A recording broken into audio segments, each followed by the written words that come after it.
Welcome to 5G study centre. Class 8 का आर्य सरल math है, चैप्टर 7 स्टार्ट कर चुके थे और 1 से लेकर के 3 तक क्वेश्चन बना चुके थे और आज बनाएंगे 4 से लेकर के 9 तक क्वेश्चन बनाएंगे आज।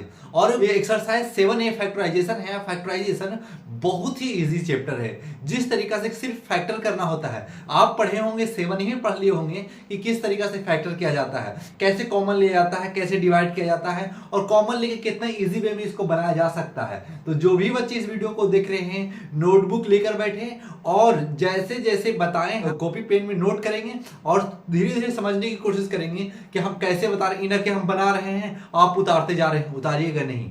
पहले उस क्वेश्चन को समझ लीजिएगा, फिर उसके बाद में पॉज कीजिएगा वीडियो को, फिर आप बनाना स्टार्ट कीजिएगा। इससे क्या होगा ना, आपके माइंड में जो कॉन्सेप्ट हम बताएंगे वो आपके माइंड बेहतर तरीका से रीड करेगा और समझेगा और उसको आप उस तरीका से सीख जाइएगा। ऐसा नहीं कि हम बना रहे हैं आप भी बना रहे हैं, ऐसा मैथ नहीं बनता। आप सिर्फ देखिए, जो एक क्वेश्चन बना लिए उसके बाद में फिर पॉज कीजिए, उसके बाद में बनाइए, फिर दूसरा समझाएं, उसी का ऐसा बता देंगे ना कि कभी आप भूल भी नहीं सकते कि फैक्टराइजेशन इतना इजी चैप्टर है। तो चलिए क्वेश्चन नंबर 4 का फर्स्ट, इसको फैक्टर है यानी फैक्टर, इसको कॉमन लेना। सिर्फ ऐसा तोड़िए, तीनों नंबर को इस तरीके से तोड़िए ना कि कॉमन इक्वल होना चाहिए। तीनों में कॉमन इक्वल में, जैसे में सर तीनों में कॉमन है 3x square, 3x into 3x square लिख सकते हैं। हाँ सर लिख सकते हैं। क्यों इक्वल करेंगे तो 3 3 जा 9 हो जाएगा और x into x square x cube हो जाएगा। फिर क्या लिखेंगे, माइनस फिर लिखेंगे 3x इंटू 2x लिख सकते हैं। हाँ सर लिख सकते हैं, क्या है कि 3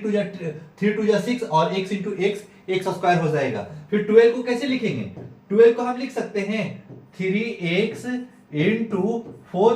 हाँ सर लिख सकते हैं, क्या है कि 3 4 जा 12 हो जाएगा और x है तो x लग जाएगा। बस अब तीनों में कौन कॉमन है, 3x तीनों में कॉमन है, यानी इसमें से एक ठो 3x कॉमन है तो उसको बाहर लेंगे पहले, फिर कॉमन ले लेंगे, तीनों में से एक ठो कॉमन ले लेंगे 3x, तो 3x कॉमन ले लिया, बच जाएगा 3x square minus 2x plus, इस जगह प्लस है और ये 4, और ये आपका राइट आंसर। देखिए जस्ट भी चूरन सवाल है, एकदम बेहतर, बहुत इजी चैप्टर है। ऐसा ये फैक्टराइजेशन होता है ना, ऐसा भारी चैप्टर नहीं है और इजी वे में बनता भी है और फटफट बनाने का भी कोशिश कीजिएगा ताकि ये क्वेश्चन भारी नहीं होता है। अगर माइंड में अगर आपके होगा कि भारी है चैप्टर, तो ऐसा नहीं है ये चैप्टर। सेकेंड, अब 2 का है, 2 में भी उसी तरीका से फैक्टर करना है जो तीनों में कॉमन हो। अब तीनों में कॉमन कौन सी हो सकता है, देखिए इस जगह पे हम क्या कर सकते हैं, 4 8 कॉमन हो सकता है, 8 कॉमन नहीं हो सकता। क्यों, क्योंकि 8 के टेबल में 12 नहीं आता है, 4 के टेबल में 12 आता है। हाँ सर 4 के टेबल में 12 आता है, तो हम लिख लेंगे इस जगह पे 4x into 4x into 2x लिख सकते हैं सर, 4 2 जा 8 हो जाएगा और x इंटू एक्स स्क्वायर हो जाएगा। ठीक है, इस जगह पे फिर माइनस करेंगे, माइनस कि फिर लिख सकते हैं 4x और 4x इंटू 18y लिख सकते हैं, 18 4 जा 72 हो जाता है और x इंटू वाई xy आ जाएगा।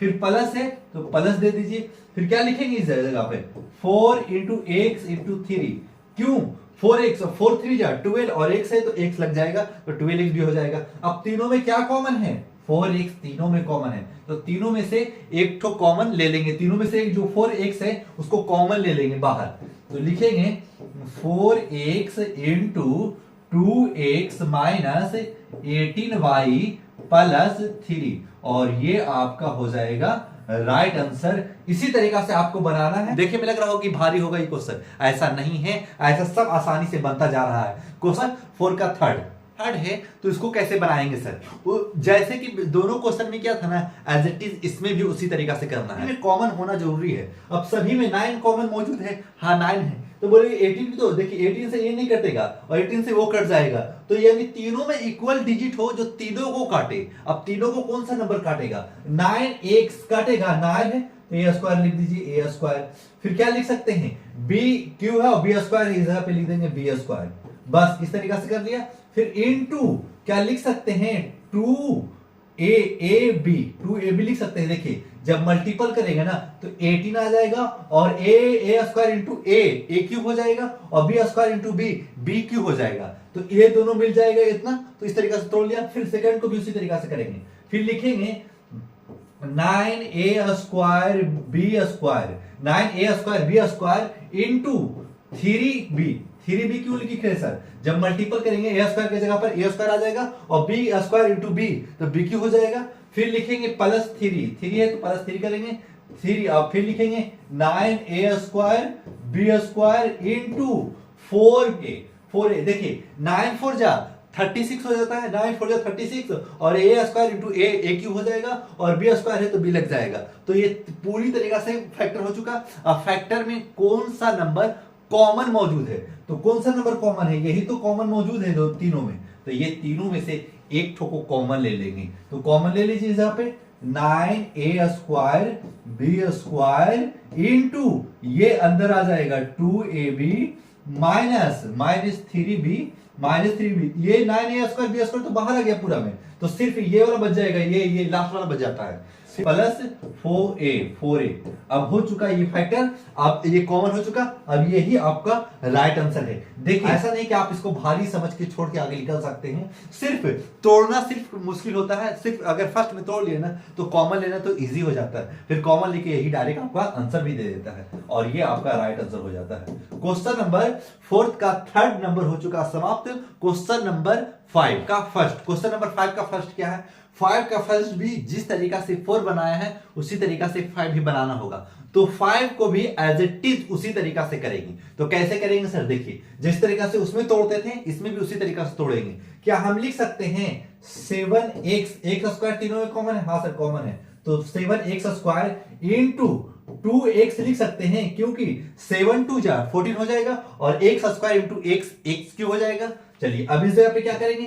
प्लस पहले 7x स्क्वायर लिख लेंगे पहले, 3x स्क्वायर y 7 3 जा 21 और x square into x square x पे पावर 4 हो जाएगा और y था तो y लग जाएगा माइनस 7x स्क्वायर और क्या बचेगा इंटू 4y स्क्वायर बचेगा, 4y स्क्वायर बच जाएगा। अब ये तीनों में कौन सा कॉमन मौजूद होगा?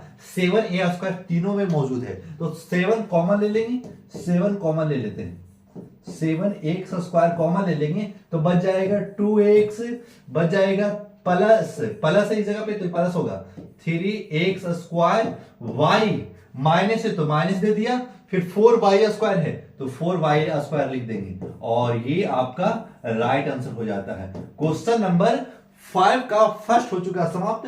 क्वेश्चन नंबर 5 का सेकेंड। अब ये इसमें ऐसा तोड़ना है कि दोनों सभी में मौजूद हो। 5 सभी में मौजूद है। बोले कैसे 5 सभी में मौजूद है? देखिएगा लिख सकते हैं -5 इंटू 1। हाँ सर 5 इंटू 1 अगर मल्टीपल करेंगे कोई भी डिजिट लेंगे ना और 1 से मल्टीपल करेंगे ना तो वही डिजिट आएगा ना कि कोई अलग डिजिट हो जाएगा। 5 इंटू 1 होगा तो -5 इंटू 1 -5 भी होने वाला है। फिर माइनस 5 इंटू 2t कर सकते हैं। हाँ सर -5 तो माइनस आ जाएगा, 5 2 जाएगा 10 हो जाएगा और 10t है तो t लग जाएगा प्लस 5 इंटू क्या लिख सकते हैं 4t स्क्वायर। हाँ सर लिख सकते हैं, लेकिन जब ब्रैकेट करेंगे ना जिस जगह पे है माइनस उस जगह पे हो जाएगा प्लस और जिस जगह पे है प्लस उस जगह पे हो जाएगा माइनस। -5 कॉमन ले लेते हैं तो -5 कॉमन ले लिया तो बच जाएगा इस जगह पे 1 और जब मल्टीपल करेंगे तो ऐसी चीज यही मिल जाएगा। फिर माइनस है अगर माइनस ब्रैकेट से पहले है तो ये हो जाएगा प्लस क्योंकि ब्रैकेट जैसे ही खुलेगा ना तो प्लस को माइनस और माइनस को प्लस कर देता है। ठीक है प्लस 2t और ये प्लस है और माइनस बाहर कॉमन आ चुका है तो इसको माइनस कर देगा। माइनस क्या होगा -4t स्क्वायर और यही आपका राइट आंसर हो जाता है। क्वेश्चन नंबर 5 का फर्स्ट और सेकेंड क्वेश्चन हो चुका समाप्त। क्वेश्चन नंबर 6 का फर्स्ट है। क्वेश्चन नंबर 6 का फर्स्ट क्वेश्चन इतना इजी है कि आप सोच भी नहीं सकते। ये फैक्टर किया हुआ है तो सिर्फ कॉमन लेना होता है। बोले कॉमन कैसे लेंगे इसमें सर? देखिए ये दोनों ब्रैकेट इक्वल है। जब आप क्लास 9 में जाइएगा तो फैक्टर करना होता है और फैक्टर इसमें खुद दिया हुआ है और सिर्फ इसमें बोल रहा है कि आप कॉमन लीजिए और इसका आंसर दीजिए। तो बोले कैसे कॉमन लेंगे? देखिए x + 3 दिया हुआ है ब्रैकेट में और x + 3 दिया हुआ है। अब दोनों बॉक्स इक्वल होना चाहिए, इक्वल भी है। अब दोनों में से एक ठो को कॉमन ले लेंगे तो एक ठो को क्या कॉमन लेंगे सर? लिखेंगे हम x + 3 इंटू x + 5 आपका राइट आंसर। ये x + 3 में और x + 3 ये दोनों में से एक तो कॉमन रख लिया और एक्स था तो इस जगह पे लिख दिया और +5 था तो +5 कर दिया। ये दोनों में से एक तो कॉमन आया, ये दोनों में से एक तो कॉमन आया और यही आपका राइट आंसर हो गया। देखिए जस्ट भी चूरन सवाल है, मतलब पट कीजिए और पट आंसर दे सकते हैं आप। नंबर 6 का सेकंड आप पॉज करके, वीडियो हम नहीं बना रहे हैं, आप बना के देखिए कि आपसे बन रहा नहीं। हम बने तो दोनों में से एक तो कॉमन ले लेना है, तो लिख देंगे x -4। अब ये दोनों में से एक तो कॉमन आ गया, फिर लिख देंगे 5x -7 और ये आपका राइट आंसर। बोले एक एक स्टेप में आप आंसर दे रहे हैं। हाँ, एक एक स्टेप में आंसर दे रहे हैं, क्योंकि क्वेश्चन लिखेंगे फिर क्वेश्चन आंसर देंगे तो क्या फायदा। हमको आपको डायरेक्ट सिर्फ समझाना है कि किस तरीका से बनाया जाता है। हाँ, एक क्वेश्चन 2 नंबर का रहेगा, अगर 2 नंबर का रहेगा तो आप पट से बना सकते हैं, क्योंकि फैक्टर क्या हुआ है, सिर्फ कॉमन लीजिए और आंसर दीजिए। क्वेश्चन नंबर 6 का सेकेंड हो चुका समाप्त। क्वेश्चन नंबर 6 का थर्ड। 6 का थर्ड क्या है? क्वेश्चन नंबर 6 का थर्ड भी एज इट इज जिस तरीके से बना रहे हैं उसको भी आप पॉज कीजिए, इसको भी बना के देखिए और फिर क्या करेंगे, इसमें हम लिखेंगे 1 - n। अब दोनों में से कॉमन, एक तो कॉमन हो गया। अब क्या लिखेंगे इस जगह पे 2m + 3 और 2m + 3 और ये आपका राइट आंसर। सिर्फ 1 लाइनर था, पट आंसर देना था और इसको कुछ करना नहीं था। तो ये क्वेश्चन 6 का थर्ड क्वेश्चन हो चुका समाप्त। Question number 7। क्वेश्चन नंबर भी 7 इक्वल है। जिस तरीके से 6 बन रहा तो 7 भी उसी तरीके से बनेगा। बोले सब इजी है तो फिर हमको बनाने दीजिए सर। आप बनाइए अभी क्वेश्चन को और फिर पॉज करके बनाइए, फिर देखिए हम कैसे बनाते हैं। अगर इक्वल आया तो आपका राइट आंसर हो जाता है। दोनों में a - 2b और a - 2b दोनों में कॉमन है, तो दोनों में से कॉमन ले लेंगे। तो a - 2b into 6a + 5b 6a + 5b और ये आपका राइट आंसर हो जाता है। क्वेश्चन नंबर 7 हो चुका समाप्त। Question number 8।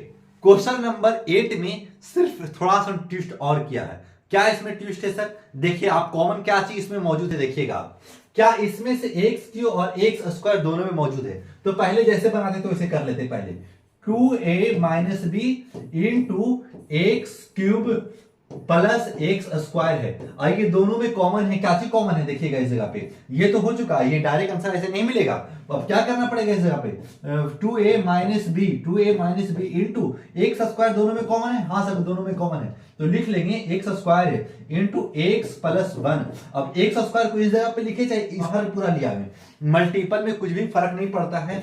3 × 4 × 5 कीजिए, चाहे 5 × 3 × 4 कीजिए, चाहे 4 × 5 × 3 कीजिए, तीनों का आंसर इक्वल मिलेगा ना। उसी तरीका से इसमें भी है। आप इसको इधर ले लीजिए, हम इसको समझाने, इसको आप उतारिएगा नहीं, समझाने के लिए कि मल्टीपल में कोई भी नंबर करेंगे लेकिन आंसर इक्वल मिलेगा। यहाँ पे लिखेंगे x² into 2a - b into x + 1 और ये आपका राइट आंसर हो जाता है। तो आपको इस तरीका से आंसर देना होता है। तो आपका ये राइट आंसर हो गया और इसी तरीका से बनाना है। सेट का क्वेश्चन थोड़ा सा कॉम्प्लिकेटेड क्या था और इसमें से कुछ ज्यादा नहीं किया है, हल्का सा घुमाया है। तो घूमना नहीं है, सिर्फ समझ के बनाना है। क्या हम ऐसे आंसर दे के निकल सकते हैं सर? ऐसे आंसर आप दे के निकल सकते हैं, बशर्ते अगर दोनों में कॉमन है तो लेना क्या फर्क पड़ता है। अगर 3 नंबर का रहेगा तो 3 नंबर देकर जाएगा, न तो अगर 3 नंबर का है तो 2 नंबर 1.5 नंबर देकर वो एग्जामिनर आपको निकल सकता है। तो पूरा नंबर आपको समझ के चलना है, ताकि आप बना के जाइएगा तभी तो एग्जाम में बनाइएगा। आप बनाए हुए नहीं कीजिएगा तो एग्जाम में आप क्या बनाइएगा, आप खुद समझ सकते हैं। क्वेश्चन नंबर 8 हो चुका समाप्त। Question number 9। क्वेश्चन नंबर 9 जिस तरीका से क्वेश्चन नंबर 8 बनाए हैं, क्वेश्चन नंबर 9 भी उसी तरीका से है। तो हम इस जगह पे क्या लिखेंगे, ये दोनों में से कॉमन है, तो दोनों में से कॉमन एक तो ले लीजिए। लिखेंगे हम 3a - 5b into 9a - 12a²। अब इस तरीका से आप कर लिया। अब इस तरीका से कर लिया ना, अब ये दोनों कॉमन, अब इसमें से ये और भी कॉमन निकल रहा है, तो कॉमन लेना है अभी, ताकि आपका एग्जाम में 0.001 नंबर भी नहीं काटे, ताकि आपको उस तरीका से हम बनाने का कोशिश कर रहे हैं। 5b इंटू क्या लिखेंगे 3 और a दोनों में कॉमन है। हाँ सर 3a कॉमन है ना, तो एक थोड़ा और स्टेप हम लेके चलते हैं ताकि आपको और आसानी हो बनाने में। 3a इंटू 3 लिख देंगे, पल माइनस है तो माइनस दे देंगे, और 3a इंटू 4a लिख सकते हैं। हाँ सर 3a इंटू 3 3 9 और a है तो a हो जाएगा, और 12 3 4 12 और a इंटू a² हो जाएगा। अब कर लेंगे common 3a - 5b 3a - 5b into, इसमें से क्या कॉमन है 3a कॉमन है तो कॉमन ले लिया। फिर लिखेंगे 3 - 4a, अब 3a - 4 अब मल्टीपल में बोला है तो हम इसको पहले रख लेंगे। फर्स्ट में रख लेंगे तो 3a into 3a minus 5 into 3a, इस जगह पे 3a नहीं बचा है तो सिर्फ 3 माइनस 4a लिख दीजिएगा और ये आपका राइट आंसर हो जाएगा। क्वेश्चन नंबर 9 हो चुका समाप्त और छोटे छोटे एपिसोड में वीडियो डालने का कोशिश कर रहे हैं और सीरीज दर सीरीज आगे लेके बढ़ रहे हैं। क्लास 8, क्लास 9 और क्लास 10 इसी तरीके से आगे बढ़ेंगे और पूरा चैप्टर भी समाप्त करेंगे। जो भी बच्चे इस वीडियो को देख रहे हैं लाइक सब्सक्राइब जरूर करके जाइएगा ताकि आप मेरी मेहनत देख सकते हैं और डेडिकेटेड होकर लगातार हम वीडियो बना रहे हैं और आप भी लगातार मेहनत कीजिए ताकि आप तभी ऊंचाइयों को छूइएगा जब आप लगातार मेहनत कीजिएगा। अब तभी आप जल्दी सफल हो सकते हैं। लगातार मेहनत करते रहिएगा तब जल्दी सफल होइएगा। अगर लगातार मेहनत नहीं कीजिएगा तो सफल नामुमकिन हो जाएगा। क्योंकि आप बहुत सारे बड़े बड़े को देखते होंगे अगल बगल में, देखिए कोई इंजीनियर से बैठा हुआ, कोई कुछ बैठा हुआ, कोई कुछ करके बैठा हुआ। तो आप डेडिकेटेड होकर लगातार मेहनत कीजिएगा ना तो आप जल्दी सफल भी होइएगा और जितना जल्दी सफल होइएगा ना उतना आपके घर के लिए बेहतर होगा। क्योंकि आपकी खुशी में आपके माँ बाप की खुशी छुपी हुई होती है। तो आप ऐसे इंसान बनिए ताकि दुनिया अगर देखे तो कहे अगर बच्चा हो तो इस तरीका से, क्योंकि आप ऐसा कारनामा कर चुके हैं। ऐसा कारनामा कीजिए और लगातार आगे बढ़ते रहिए और दीजिए मुझे याद। Thanks for watching.